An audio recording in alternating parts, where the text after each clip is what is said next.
তো নমস্কার বন্ধুরা, আপনারা যে সব রকমের ভিডিও চ্যানেল। তো আজকে আমি বানাবো সরস্বতী ঠাকুর, যেটা আপনারা ভালোবাসেন, যেটা আপনারা অঞ্জলি তো দিতেই হবে সেই জন্য।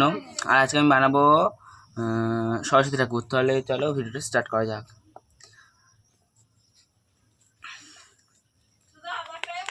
বন্ধুরা এই যে মাটি নিয়ে নিয়েছি, মাটিটাকে আজকে পুরোটা ভিডিও দেখাবো, বেশি করে ভিডিও বানাবো না কিন্তু, ঠিক আছে?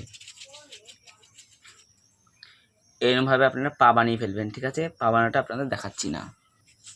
তো বন্ধুরা এরকম পাটা বানিয়ে নিয়ে যে এখানে লাগিয়ে দিতে হবে, এরকম একটা আপনারা বানিয়ে নেবেন, ঠিক আছে? এরকম বানিয়ে নিতে হবে, আর একটা পা বানাতে হবে, ঠিক আছে? সেখানে আমি দেখাচ্ছি আপনাদের দ্বারা। তো বন্ধুরা এমন করে আর একটা পা বানিয়ে নিয়ে আপনাদের এখানটা আটকে দিতে হবে। এই যে দেখে নিতে পারছেন, ঠিক আছে? এবার পেট আর হাতটা বানিয়ে আপনাদের দেখাচ্ছি। তো বন্ধুরা পেটটা বানাচ্ছি এরকম হবে, তারপর পিছন ঘুরে রাখি, তারপর দেখাচ্ছি আমি। আর একটা কথা বলছি, মানে বেশি বড় ভিডিও বানাতে কিন্তু আমি বিশ্বাসী নই, ঠিক আছে? আর এই ভিডিওটার পর আমি আরেকটা ভিডিও আপলোড করে দেবো, দেখতে পাবেন আপনারা। পাস্তা বানিয়েছিলাম। তো বন্ধুরা যেরকম পেট বানিয়ে ফেলবেন, ঠিক আছে? দেখা যাচ্ছে তো? এবার হাত বানিয়ে আপনাদের দেখাচ্ছি আবার। তো বন্ধুরা এই যে এই হাতটা এরম রাখতে হবে, আর এই হাতটা এরম রাখতে হবে, ঠিক আছে? এর মানে এটা আশীর্বাদের হাত, আর এটা হলো মানে ওই বিনা না কি বলে সবাই, ওটা ধরার হাত। তো বন্ধুরা সরু সরু ভাবে আঙুলগুলো বানিয়ে ফেলতে হবে। চলো দেখো।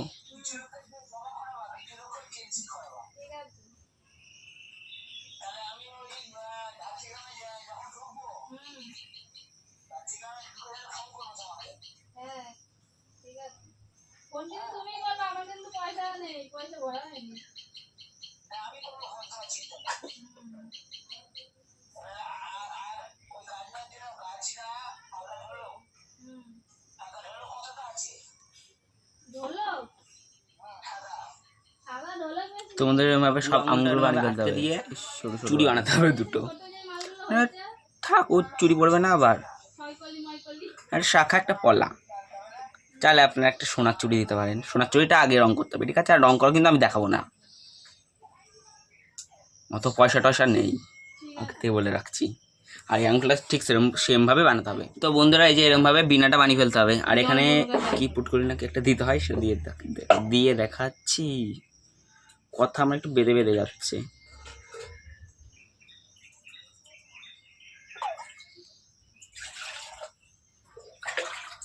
আর সরাসরি ভিডিও কে কোথায় ঘুরতে যাও সেটা কমেন্ট করে লিখতে ভুলবেন না, সেটাই আসল।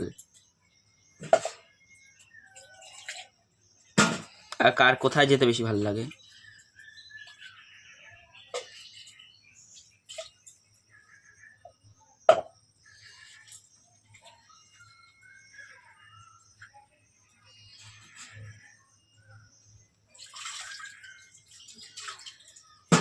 যে বিনাতে এই পাশে দুটো আর এই পাশে একটা দিয়ে দিলেই হয়ে যাবে। এবার ধরিয়ে দিতে হবে এরকম ভাবে।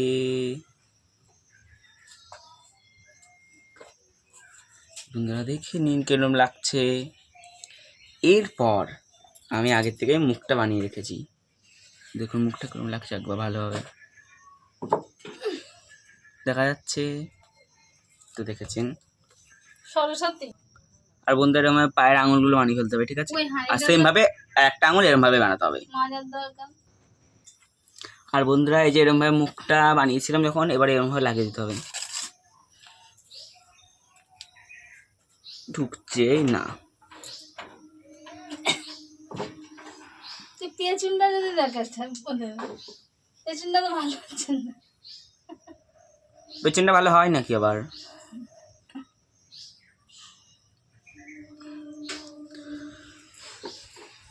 তো বন্ধুরা এই যে এরকম ভাবে লাগিয়ে ফেলতে হবে। কেউ একটা মুখটা বেঁকে বেঁকে গেছে মনে হচ্ছে। এবার ঠিক আছে, ওটা কিরম লাগছে কমেন্ট করে বলবেন। এখন বেশি ভালো লাগবে না, যদি আমি রং করে ঠাকুরটা দেখাই তখন আপনারা বলবেন যে ভালো। আমি একটা লক্ষ্মী ঠাকুর বানিয়েছি, সেটা আমরা পুজো করেছিলাম, সেটা আপনাদের দেখাবো এই ভিডিওর লাস্টে। আর আমি ভিডিওর মাঝখানে একটা কথা বলতে চাই, যে ভিডিও দেখবেন তো পুরোটা দেখবেন, আর ভিডিও না দেখতে চাইলে পুরোটা দেখতে হবে না। একটুখানি দেখারও দরকার নেই। আর বন্ধুরা আমি ঠাকুরের মুকুটটা বানিয়েছি, কিরকম লাগছে দেখো। আমি আটকে দেবো, হচ্ছেও না, মুখটা যা ভেঙে না যায়, মনে হচ্ছে এরকম যেন ভেঙে যাবে। তুমি দেখ কিরকম ভেঙে গেল মুখটা, আবার আটকাতে হবে। তো যেটা দেখানো আপনাদের দেখানো হয়ে গেছে। ভেঙে যাওয়ার সিনটা কেমন ছিল সেটা কমেন্ট করে লিখবেন। চলুন এবার ওই ঠাকুরটা দেখাই। আর বন্ধুরা এই যে সেই ঠাকুরটা কিরকম লাগছে কমেন্ট করে জানাতে ভুলবেন না। আমি নিজে হাতে বানিয়েছি কিন্তু, ঠিক আছে। লক্ষ্মী পুজো করেছিলাম, অনেকদিন হয়ে গেছে, তার জন্য কেরম একটা এখন রঙটা চটে চটে গেছে, কেরম একটা লাগছে। এইবার যখন বানাবো তখন আপনাদের দেখাবো ভালোভাবে। রঙ তো করতেই হবে আমাকে, এখানে পুজোর সময় রঙ করতেই হয়। তা চলো ভিডিওটা, বন্ধুরা আজকে ভিডিওটা এখানে শেষ করছি। তাহলে আমি চলে আসছি আবার একটা নতুন ভিডিও নিয়ে। ওই ভিডিওটা কোনো ঠাকুরের হবে না কি হবে বুঝতে পারছি না, একটা নতুন ভিডিও নিয়ে আসবে, সেটাই আপনাদের বলে রাখছি এখনো পর্যন্ত। তাহলে ভিডিওটা ভালো লাগলে লাইক কমেন্ট শেয়ার আর সাবস্ক্রাইবটা করতে ভুলবেন না বন্ধুরা। সাবস্ক্রাইব আমাকে 1000টা করে দিন, 800 হয়ে গেছে। তা টাটা।